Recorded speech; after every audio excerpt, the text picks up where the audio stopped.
Welcome to Chair Shots to the Cranium Interviews. This is Stephen Goforth. It is my absolute honor and pleasure to have as my guest today one of the greatest professional wrestlers of all time and a WWE Hall of Famer.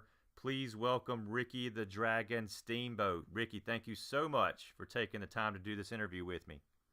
You know, Stephen, I'm happy to do these interviews, but with Chair Shots to the Cranium, the name of your show, I could not do it. Well, thank you. I really appreciate that. Well, first off, how are you doing these days? How much of your time is still occupied by professional wrestling? Physically, a few years ago, about 6 years ago, I had back surgery.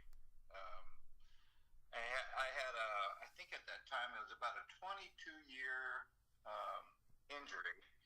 I had a disc that finally ruptured, so I got a couple of screws and a couple of little rods back there.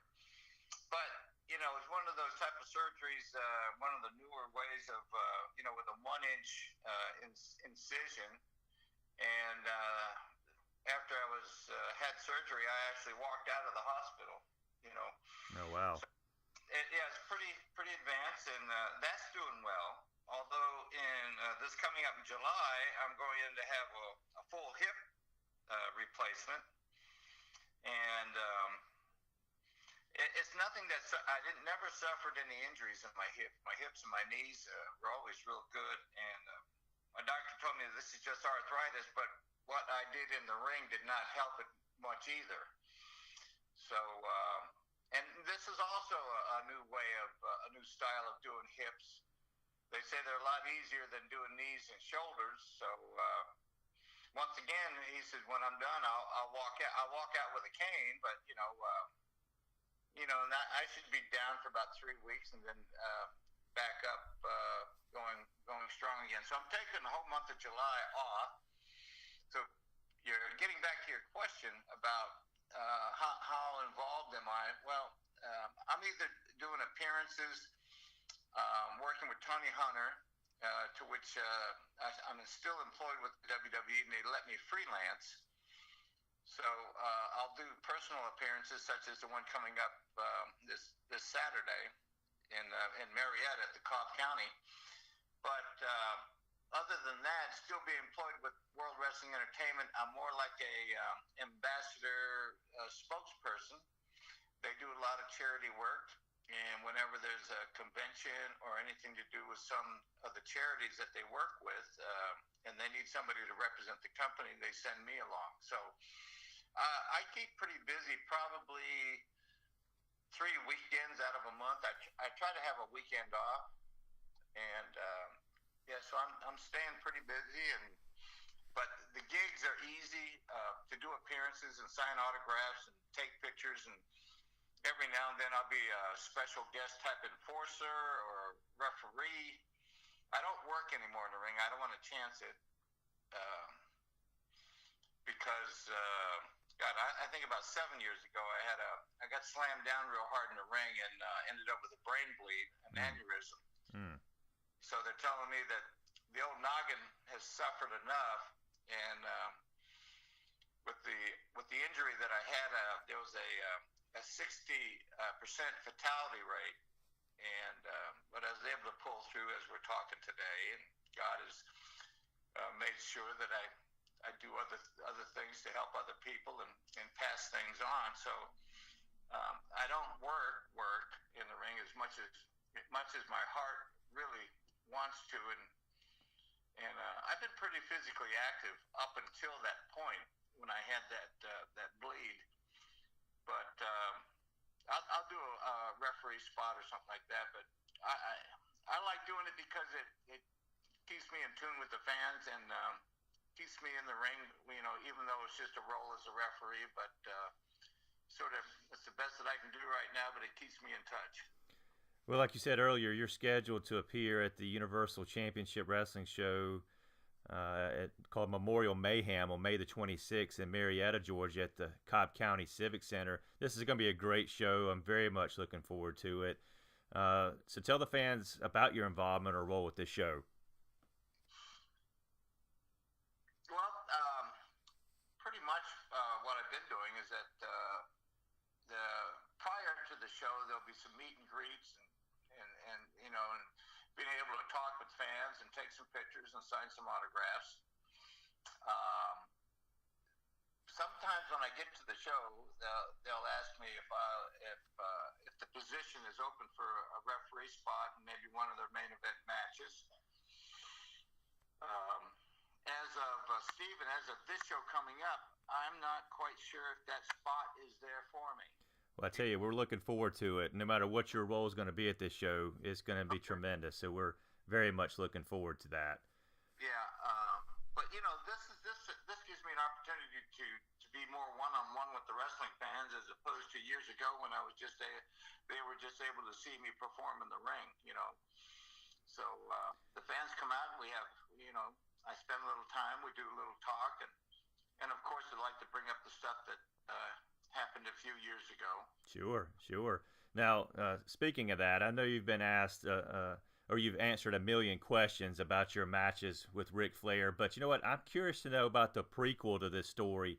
What led up to you guys starting your tremendous rivalry and story together? How did you guys get booked together? And was it George Scott of Jim Crockett Promotions?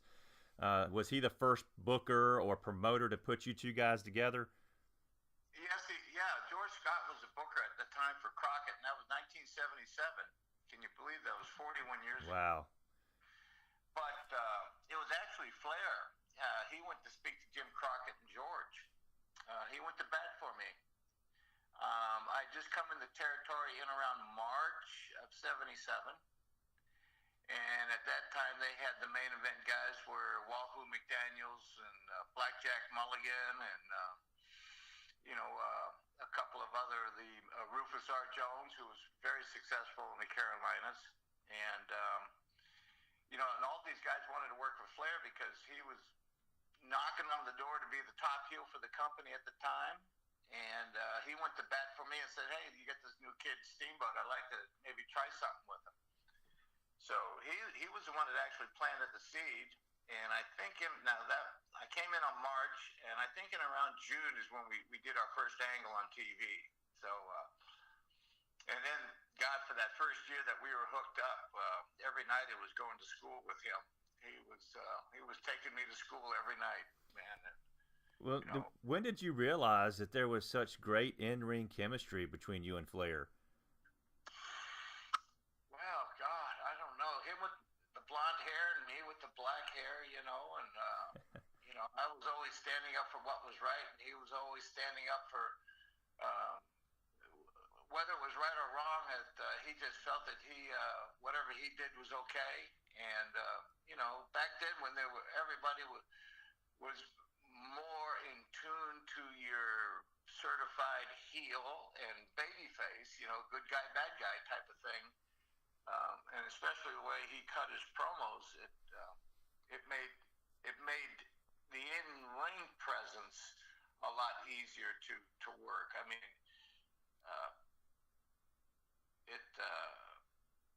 but I was still young and learning, but throughout my younger years and growing up and involved in other sports, I played baseball and basketball. I ran track.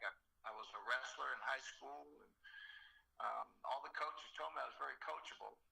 And then when I went through Vern Gagne's school up in Minneapolis, I was the class after Flair, 2 years after Flair. And even there they said I was very coachable and I could pick things up. So I don't know if he said it was easy for him to teach me, but I caught on pretty quick on I always thought things out like after a match, and there was always a rhyme and a reason and a logic behind what we did in the ring. And after working with him, after a year or so, I found out myself as a babyface, try to work the heel his style, as opposed to the heels trying to work the babyface's style. And that made me very I don't know what's the word, accommodating to all the heels that I work with. Mm-hmm. But a lot of times, Stephen, unbeknown to them, that I was sprinkling in some Ricky Steamboat isms throughout the match. So in some ways, I was getting my stuff in without,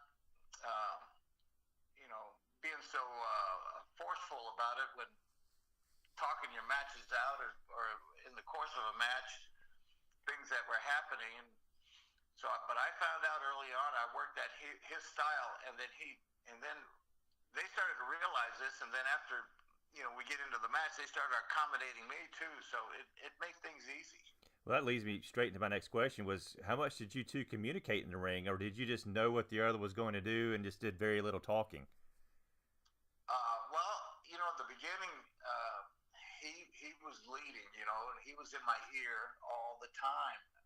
After we had worked with each other and got to know, certain things that he liked to do every night and things that I like to do, a lot of times we would put him in maybe different times of the match because, Stephen, we wrestle a lot of 1 hour matches, Broadways. Sure. So, and you really get to know the other guy when you start having a Broadway every night, and it would go on for a month, and what was also interesting back then, working in the Carolinas, like on a Monday night, we'd be in Greenville, South Carolina, and Tuesday night we'd be in Columbia, 80 or 90 miles apart. And a lot of the fans from Monday night would venture over to Columbia on Tuesday night. So every night we had to change our match. Just for those few fans, there might have been 50, there might have been 25, there might have been 100.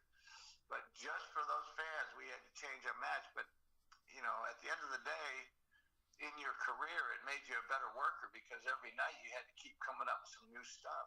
And a lot of it was on the fly, to get back to your question. Most times we would go into the match knowing the finish.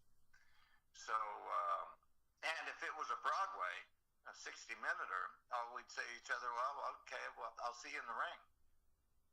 We talk about nothing and go out there and wrestle for an hour. Yeah, that's phenomenal. Well, listen, I like to ask the chair shots to the Cranium fans to submit questions for my interviews, and I pick one to ask. So I feel like I have a great question from Larry Ashley in South Carolina. And Larry wants to know, how was it teaming and traveling with Jay Youngblood, and do you believe, as I do, that Jay is maybe one of the most underrated wrestlers of that or any era?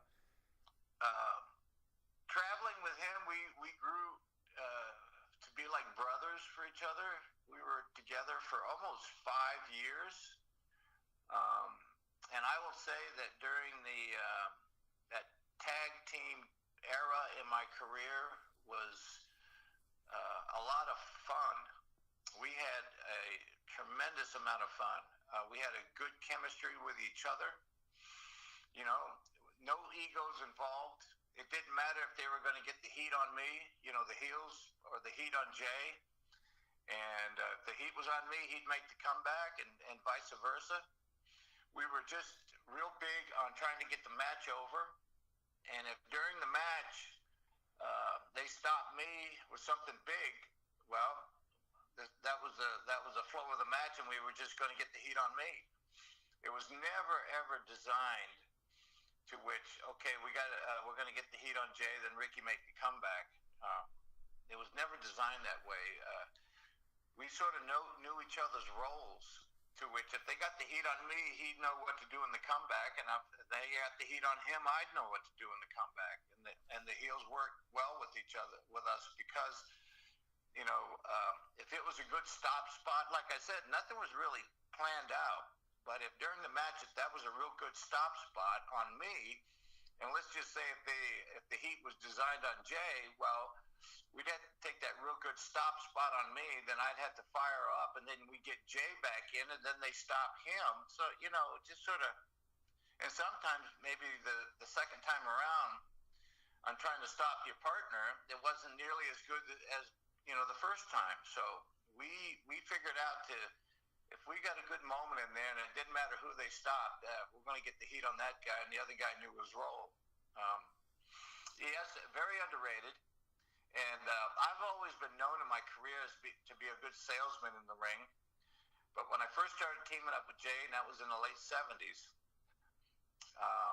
standing on an apron watching him sell, my God, I wish I had a notebook because I would have been taking notes. But, then again, I was taking mental notes because I was just watching the way he would sell. And man, that Mescalero Indian would fire up on a comeback and had so much fire. I mean, he only weighed 190 pounds soaking wet, Mm-hmm.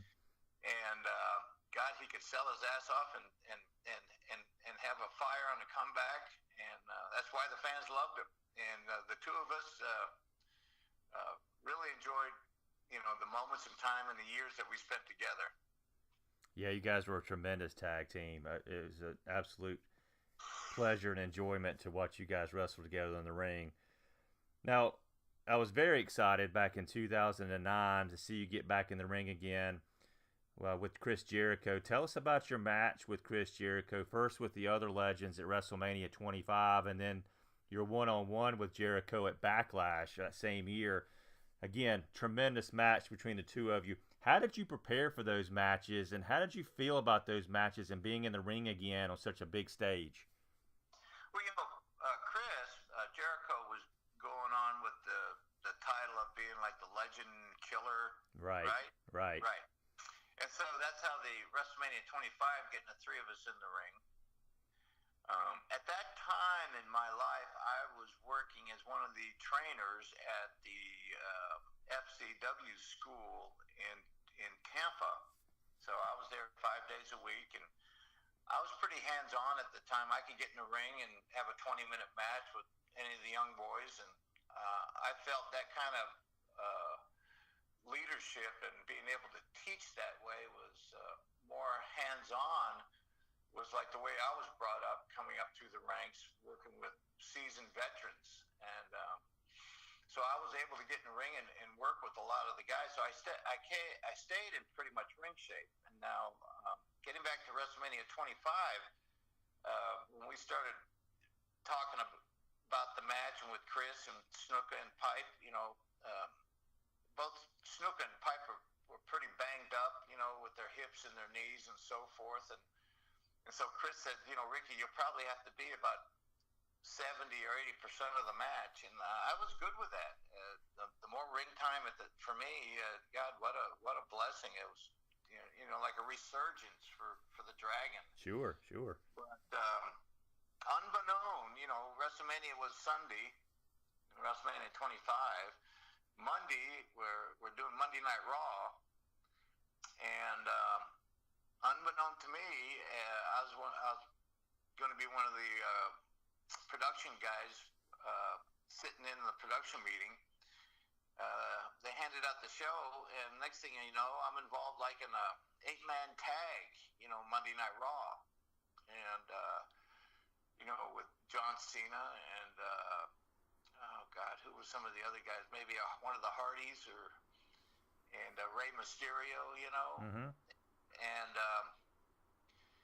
And I didn't know that was going to happen. Nobody told me. I found out the day of, And then on Tuesday, we're sitting in production and for SmackDown going over the show. But before we started, Vince says, hand out the paperwork for the next pay-per-view, which is Backlash.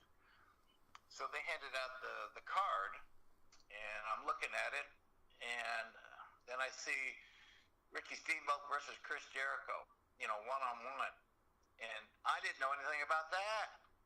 And I had my paper, and I looked up, and all the writers and Vince were looking at me to see my reaction. Of course, my mouth dropped, and I went, what? And they all looked at me, and they all started giggling and laughing, and Vince says, yeah, Chris wanted to work with you one-on-one, and watching you work in the ring, with Snuka and Pipe, he said, you old fart, you still can do it. So then I had the one-on-one with Chris, and then that went on to, we had an overseas tour, and I worked with Jericho every night overseas. We came back to the States, and we had a tour through the Carolinas, and I worked with Chris every night throughout the Carolinas. So that one WrestleMania 25 match, the handicap match, ended up being like a total of about, 15 or 17 matches. Wow. With Chris. And he, once again, he went to bat for me and said, yeah, Ricky can still do it, so I'd like to work one-on-one. And it just it snowballed. It just kept getting more and more time. It was a really, really happy period in my life to be, I had not worked live, although, like I told you, I've been in the ring working with the trainers at the school. But I was very conscious about my work. And I know a lot of the old timers or guys during my era, some of them were still trying, and maybe it's because they financially had to keep working, or they're doing independence, and I didn't want to, because I felt that I didn't want to embarrass myself. I wanted the fans to remember me as I was in the ring. So when WrestleMania 25 came up and it was a handicap, I said, and I was working in the ring at the school, so yeah, I can do this. Although it's been a ton of years since I've had a match, but that like I said, that went on to a handful of other matches, and all the guys saying, no, you're not embarrassing yourself, man. But I'll tell you this, Stephen, there are moments in the match to which I knew I was off a step, but it's just because of Mother Nature and age. You're not as quick as you used to be, or to get up and down, or as fast. But I knew it, but all the guys are telling me that they couldn't see through it. No, again, getting ready to say the same thing. I could not tell it a bit. I thought you looked outstanding, and I was just blown away by it. I was like, wow, I cannot believe this. I mean, he has not missed a step, and it was just extreme. That's why I had to ask you the question, because what preparation went into that, because, again, you did a fantastic job of that. Of course, another opponent that you will forever be linked to is, of course, Randy Savage, and it's widely known that Randy scripted every single movement of that match with you at WrestleMania 3 and wanted to follow that script to a T. How long did it take to script and memorize that match? And honestly, how wound up or anxious was Randy and yourself leading up to that match? Well, we had to, he was a stickler on things, but then again, he was open-minded to any suggestions that I had. And there was a couple of key things that basically the story of the match, and he said, I think you should come after my throat, because he came off the top rope with the bell on my throat, and we should, and I kind of said, well, I don't, Randy, to be honest with you, I think everybody would think that. I would not mind if we had a moment in the match to which I got your throat, and that's, I hiked him up in the air, and I had his in a chokehold up, holding him up in the air for maybe 4 or 5 seconds or something like that. But right. I said I'd like to make it a championship match, for the Intercontinental belt, and I felt that in my promos or something that the best way I could hurt this man is take his championship after he tried to put me out of the business, and everybody was wondering if I was going to be able to make a comeback or if I even was going to be able to wrestle, so, to beat you for the championship would speak volumes over, just trying to tell the story of me continually going after his throat. Let's make it a championship match. We also did not have the privilege of being able to work with each other leading up to WrestleMania 3. A lot of the main eventers would have some tune-up matches with their opponent and, try some things in the ring and set some things up and feel it out. And then you'd be on the big pay-per-view. We didn't have that luxury. Vince wanted me to make my debut at WrestleMania 3, so we had not even touched each other up until that night. So that's when the idea said, well, maybe we ought to start putting some stuff together. and I'm thinking about a month out from the show. And, I honestly thought we were just going to have a couple of bullets, a couple of this and a couple of that. And if they happen to come up during the match, fine. But we started out from the very beginning. And you won't believe this, but step one was lockup. Mm-hmm. And I said, Randy, I don't have to write that down. Oh, yeah, Dragon, write it down. Step one, lockup. So, and then from then, we finally, when we got the match all put together, I don't know, 150 some steps, we started quizzing each other, to which I'd go to, okay, step number 65 is this, and this. Tell me the rest of the match. And he'd go, okay, 66 is 67, and we'd go through the whole, then he'd quiz me, and we'd go back and forth. But to make it a championship match was false finishes, because the story was that, he's trying to keep his belt, and I'm trying to win it from him. And we ended up having 21 false finishes in a match that went a little bit less than 17 minutes, and that's what made the match. Absolutely. But I'll tell you, Stephen, that I was so stressed out because in your mind you're going through all the steps, the day of the show, an hour before the show, 5 minutes before you're on, you're going through the match in your head and trying to remember 21 false finishes in the sequence. I was just stressed out. Just didn't show it. I was good to everybody. And, hey, Ricky, how you doing? I'm good. You ready for your match? Oh, yeah, Well, I can imagine, which, of course, leads to that question. That's why I wanted to ask you.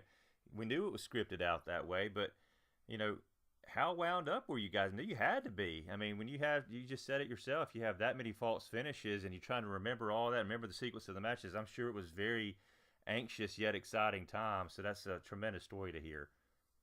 After the 1, 2, 3, I laid there for a moment. I looked up at we're in the Silverdome. I looked up at the Silverdome at the roof.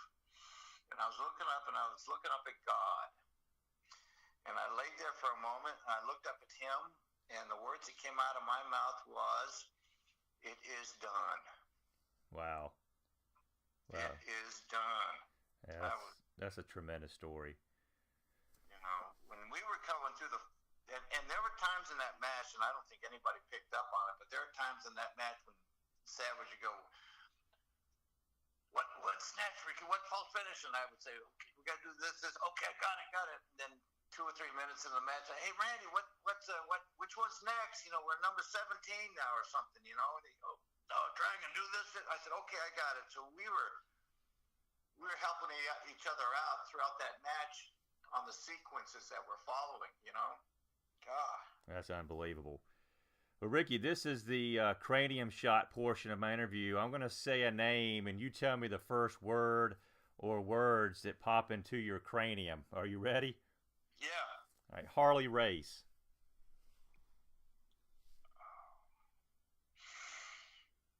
A machine. Jake the Snake Roberts. Psychologist. The WWE Network.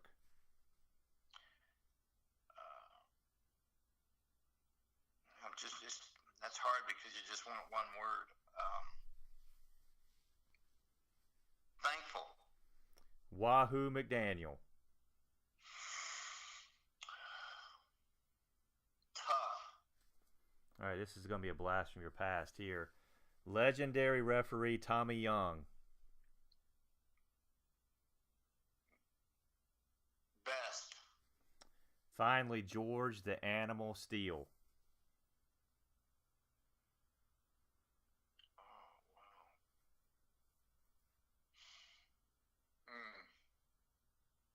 Humbling. And let me back it up with a story. I say the word humbling. He had a little angle going with Randy's wife. Yes, Miss Elizabeth. Miss Elizabeth had a little angle going on. He had this animal attraction type of thing. Right. And wanted to get him involved in the match, but usually, he was standing out as sort of like my second, and usually, they moments like when you have somebody out there, a manager or your second, they want to get involved with, maybe try to trip you up and grab your ankle and distract you and that kind of stuff. And Randy and I started talking about what to do with George, and we both came up with, I said, I'd like to have a couple of key moments for George, but I'd like those moments to be game changers. So if you can recall the match, I think there was the time then when Randy grabbed the bell and he was getting ready to climb the rope to come off with it like he did on TV with me. The referee had been knocked down. Him and I had a double collide. And George got up there and grabbed the bell out of his hand and started to leave. And Randy jumped down and I think booted him in the head and got the bell back. And then as he got to the top, George recovered and pushed him. There was a moment that wasn't talked about or scripted to which Randy nailed me with something, and I slid along the top of the table and ended up over the railing and into the first row. And George came over and helped me over and hoisted me up and got me back in the ring. And that was just a moment that he took upon himself. But we just wanted to have a couple of key moments with George, and I wanted to make him important and a game changer, in which those moments were. And when we told George, he was really, really, just wanted me and Randy to have the match, and any involvement, he was happy to do. And when we told him the psychology behind it, he really liked it.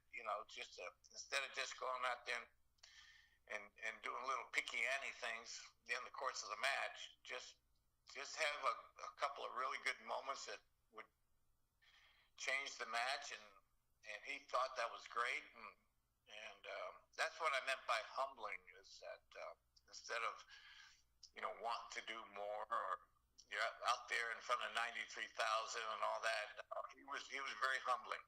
Well, speaking of humbling, it's been extremely humbling for you to spend time with me today and to hear these stories from you. Again, I cannot thank you enough. It's been so wonderful to sit here and listen to all these stories that you're telling. And I just want to remind the fans as well that you can see Ricky the Dragon Steamboat at Universal Championship Wrestling's Memorial Mayhem on Saturday, May the 26th in Marietta, Georgia at the historic Cobb County Civic Center. You do not want to miss this show. If you want to find out how Ricky the Dragon Steamboat is going to be involved in this show, go out and buy a ticket. Do not miss this show. For more information on how to purchase a ticket, visit the website at ucwtv.com. Again, that is ucwtv.com for Universal Championship Wrestling. Again, Steven, yes, sir. Give a friendly mention. There's a number of some of the other guys are going to be on the show too, correct? Absolutely. We have Carlito's going to be on the show. We also have another WWE Hall of Famer, Teddy Long, will be there. Buff Bagwell will be on the show. The Hurricane will be on the show. So a lot of tremendous talent. Lodi, Scotty Matthews. So a lot of great guys will be on the show. You do not want to miss it. Yeah, and then some of the names you mentioned I have not seen in a number of years. It'll just be like an old family reunion type thing. It'd be great to see them guys and watch them work that night. It'll be fun. Absolutely. Of course, the Universal Heavyweight Champion Johnny Swinger will be there defending his title. So again, terrific show to be at. Ricky, I cannot thank you enough for taking time out of your day to do this interview with me. Thank you so very much. Oh, you're welcome. It was a blast doing it. Thank you.